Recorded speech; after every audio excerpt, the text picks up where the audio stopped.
Greetings, citizens, and welcome back to the Hidden Dagger Inn. Steam users, if you're joining Ash as a creation, this guide is going to help you choose the archetype that best fits your playstyle. In today's video, we're going to explore what each archetype is expected to do, how easy or hard is it going to be to learn, the group demand, and the solo viability, how Summoner's Guardian Pet might affect the tank demand, and a reminder, any class in the right hands can outperform the norm. Number one on the list for easiest to learn, tank. Tanks are the backbone of any group. You are the shield, the vanguard, and the anchor. You're expected to lead the dungeon polls and set the pace. Maintain the threat on the enemies and protect your allies. You must make sure that you're using the walls and corners and steps in the terrain and using the line of sight to your advantage. Tanks are expected to keep the mobs and bosses away from the group, turning their back to them so they can avoid cleaving. You're going to have to react to instant spikes in damage and also learn the boss and mob encounter mechanic. Great tanks don't panic. They're going to make sure that they manage the battlefield intelligently. Some important tank tips are tanks don't always initiate the pulls. When you're pulling large groups of mobs, it's common for rangers or fighters to tag the enemies and drag them back. This is going to allow the tank to remain positioned and lock down the aggro immediately without getting prematurely swarmed. It's very important for tanks to master how to use the terrain and their surroundings, making sure you're using the line of sight with the walls, the pillars, and corners, and any elevation that you have. Also, tight corridors and choke points. An important thing to remember is repair costs are generally going to be higher for the tank. They take the most hits, usually have the most durability loss, and will end up spending the most gold. It's the price of leadership. And the sad reality about tanks, guys, is they probably die the most. Unless you're in a pre-made group where you can really trust your healers and people around you, if you're in a pickup group, you're probably going to be in for a rough day. So be ready for the moments where the healer lags out, another group leashes mobs onto you, you misjudge a pull, or the boss crits you twice. You'll die a lot and sometimes sit staring at your ashes feeling like a sad panda. So if you hate dying at PvE, tank might not be for you. Now, as far as group demand, tank is going to be very high. You should always be able to find a group as a tank. They're in high demand. The nice thing is now with the summoner that with the guardian pets, they should be able to help fill the role until you can find a tank. But I am hoping that they don't make those pets so powerful where they replace the tank. That would be very bad. And as far as solo viability, they can take a good amount of mobs at once, but their damage is low. Probably not the most viable way to go. And as far as PvP, their tank wall is incredible. The next class we're going to go over is the Cleric. And what is the Cleric expected to do?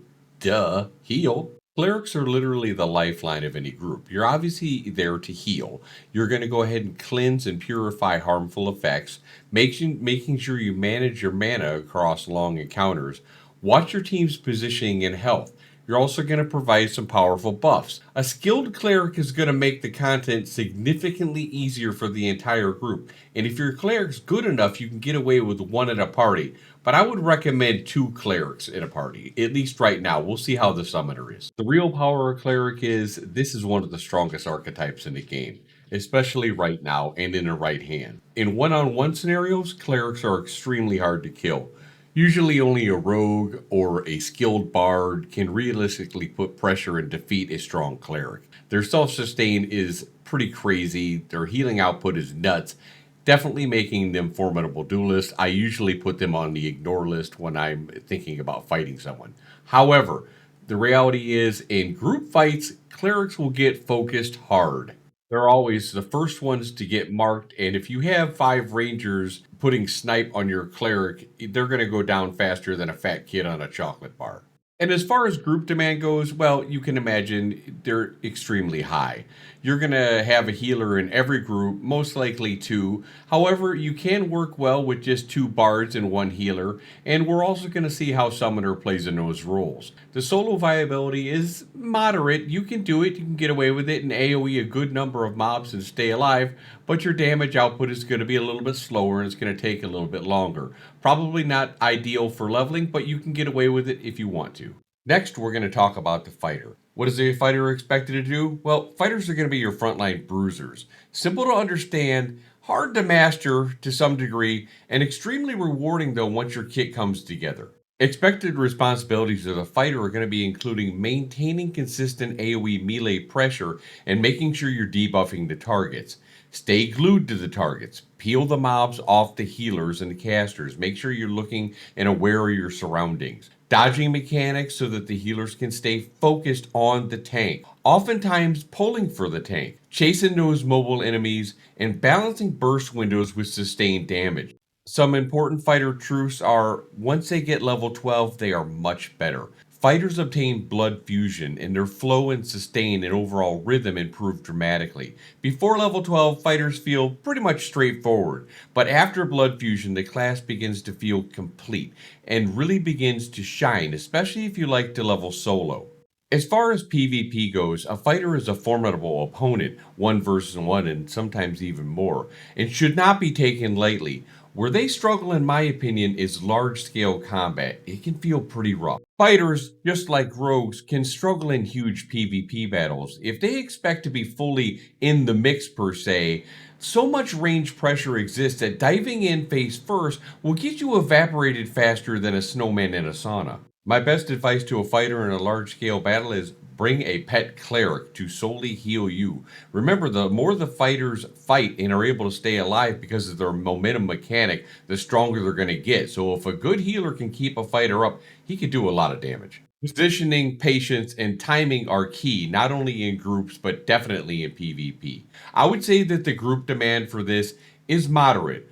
While fighters bring solid tools to a group of PvE, they're often overshadowed by range AoE DPS, especially mages and rangers. Why? Well, ranged AoE is easier for healers to manage. Ranged DPS takes fewer hits, and groups prefer safer range clearing in dungeons.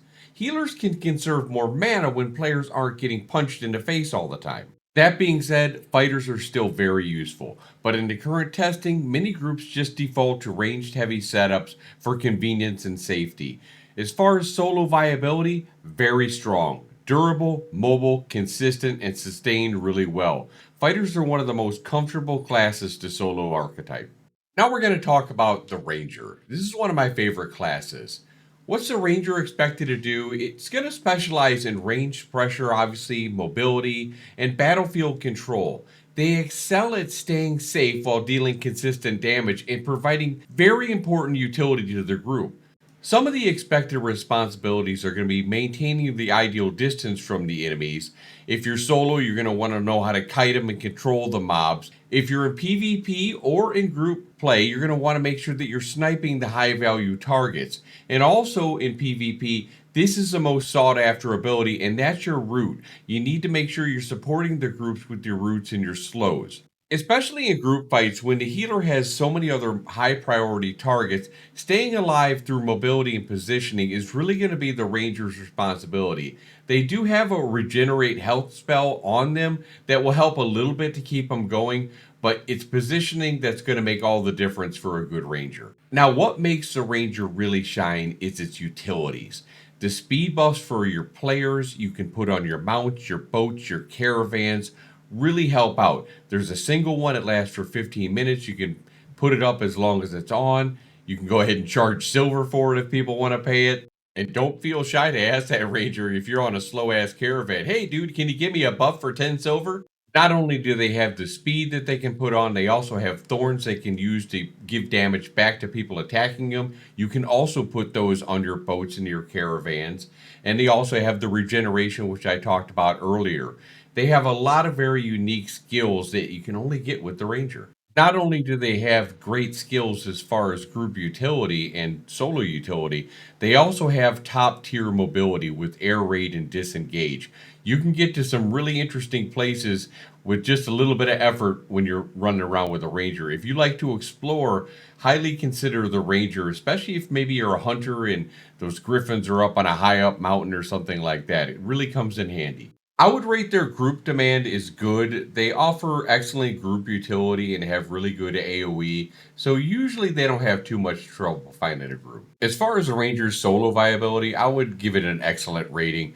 One of the smoothest and safest solo experiences thanks to the range and control and their mobility. Moving on to the Bard, I'm going to give the Bard two different ratings. If you're just looking to give out mana and be kind of a lazy Bard, it's easy. But if you're looking to excel in PvP, it's going to take some work, and I'm going to definitely put that into the harder category to learn. Bards are truly the heartbeat of any coordinated group. They're going to amplify everyone else around them. They're going to make the fight safer, make the job a little bit easier for the healers, increase damage. They're going to provide clutch utility like Gambit that's going to change the momentum of the encounter. They also have very good CC. And of course, mana, the most important thing that a group's going to need to keep their sustain. The bards truly are the jack of all trades because they're expected to do a lot in a group. They have their shields, which can shield the party. Of course, they have their mana. They have their debuffs they can put on the enemies. There is so many things that they have to do, not to mention the CC abilities that they have, especially in PvP or when a pull goes bad.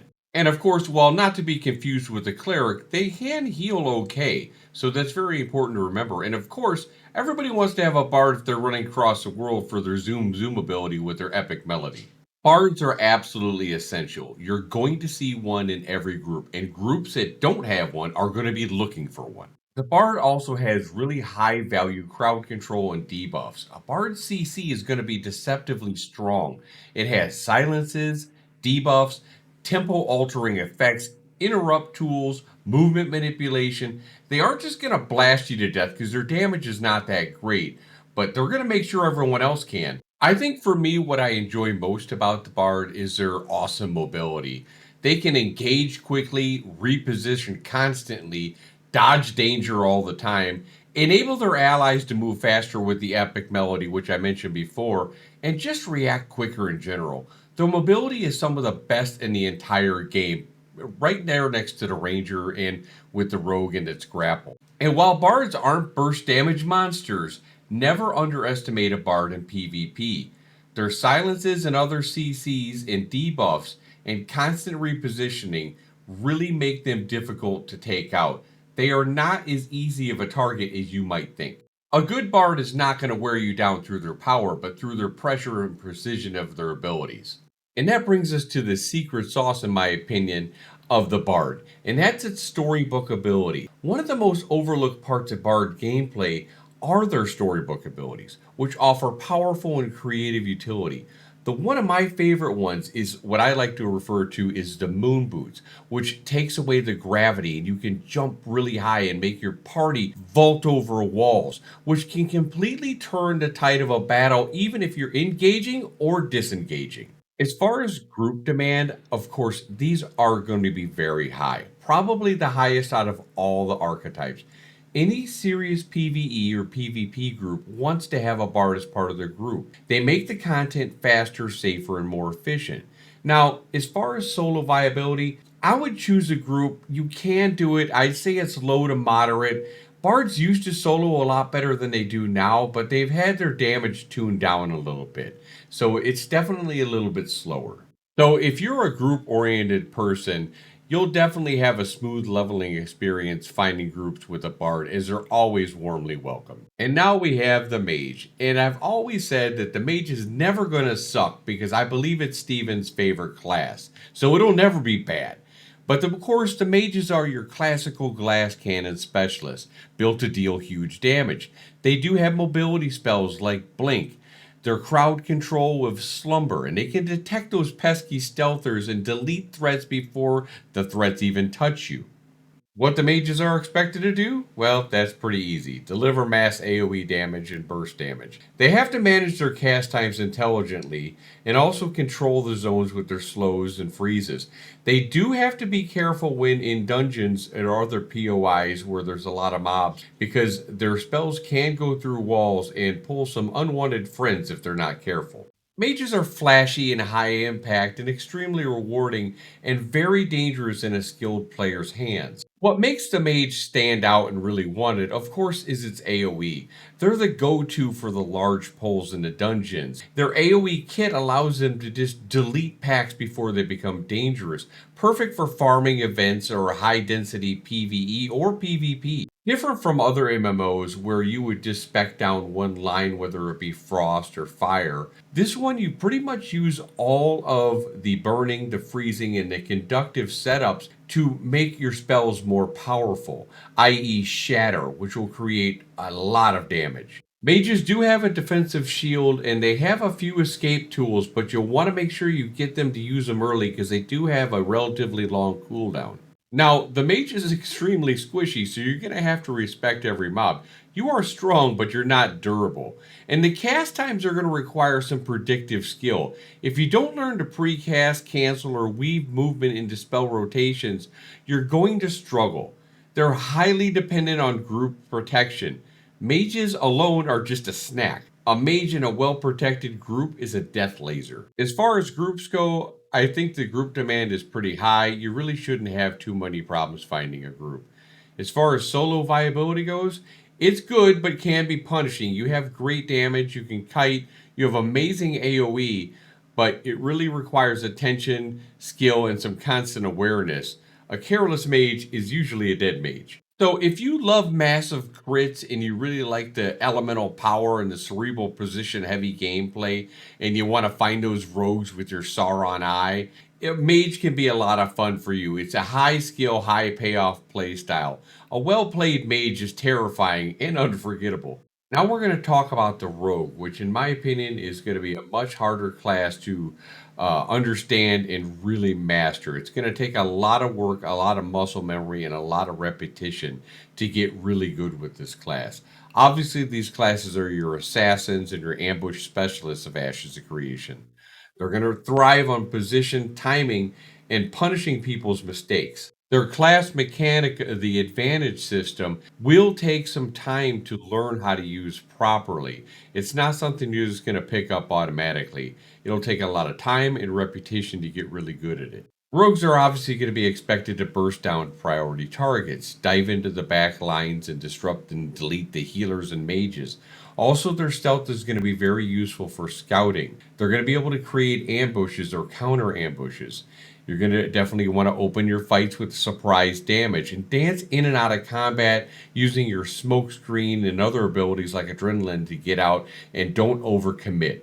Rogues are a little bit different than maybe the traditional rogue that you're used to. The value just isn't raw DPS, it's more of a control, pressure, information, and surgical impact that they provide. Where they're going to shine, though, of course, is obviously with their stealth. Being able to scout enemy groups, scout those caravans, sneaking into contested zones, that's where they're really going to shine. A good rogue is going to help their group win the fight before the fight even starts. In the hands of a skilled player and well geared to boot, their kill potential is terrifying, especially when their cooldowns all line up.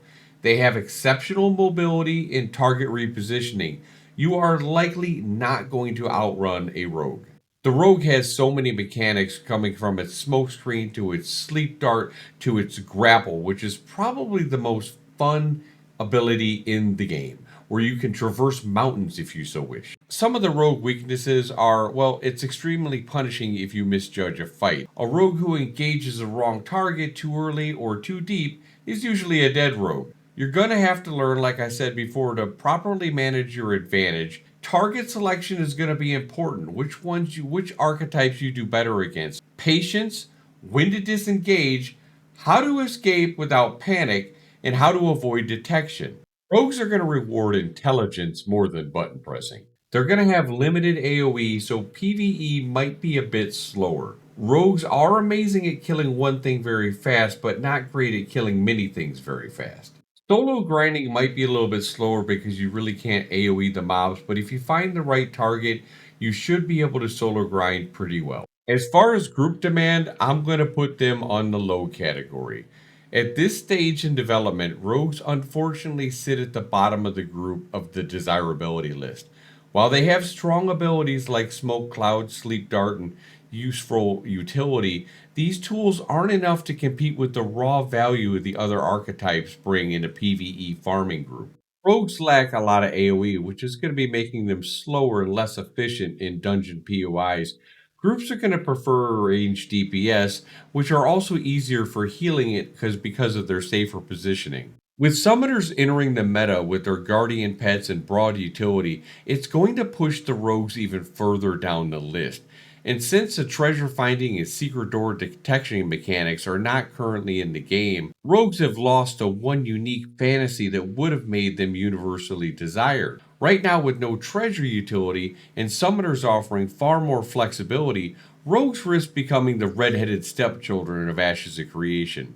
Overlook for PvE groups unless they bring a strong player reputation to the group or someone specifically wants a rogue for flavor or scouting. This doesn't mean that rogue is bad, far from it. It just simply means that a PvE group is most likely to grab another archetype. The class is struggling to find a solid niche until more utility gets implemented later on down the road. Last but not least, we have the Summoner. And this one was the hardest one to do because we've only had limited playtime with it in the PTR. We've never gotten really a chance to start a new world and see how the community really reacts to the Summoner itself and how the meta plays out. The Summoner is going to be the adaptability archetype of Ashes of Creation. While most classes excel at one identity, damage, utility, or tanking or healing, the summoner dips into multiple roles depending on which pet or spell kit and augment path they choose.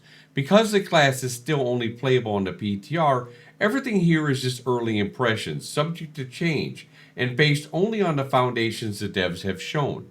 The expected responsibility of the summoner is really just to fill in, fielding a pet for the appropriate situation, providing supplemental tanking, DPS, or utility to fill in the gaps if somebody disconnects or has to go and doesn't give you any notice. Summoners are supposed to be about supporting the party with hybrid options, not replacing the core roles, at least not intentionally. Summoners can shape themselves into the situation by selecting the pets and the augments that lean them into the different playstyles.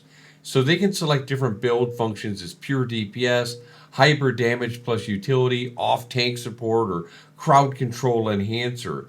While you go ahead and move and dodge and reposition or avoid damage, your pet is still attacking with constant pressure. If Intrepid really nails pet responsiveness, targeting, threat generation, and scaling, Summoner could easily become one of the strongest PvE archetypes in the game. Summoner weaknesses? Well, the reality check is the pet AI is the greatest unknown. Summoner is only good as their pets. If the pet AI struggles with target switching or pathing, leashing, combat responsiveness, ability timing, then the summoner's ceiling collapses.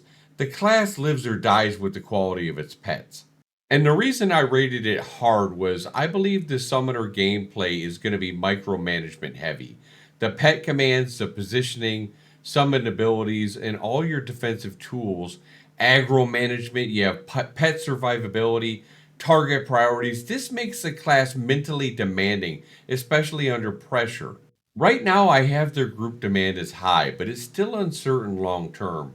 Right now, summoners look like a very desirable for group because they can tank and heal and do some DPS. They fill holes in your party's composition, which will be great for forming more groups and not having to wait for that tank that's just not around. Groups in general love Swiss Army knife classes early on. However, Summoner and their pets may become too strong, and Intrepid might need to nerf them to rebalance group expectations.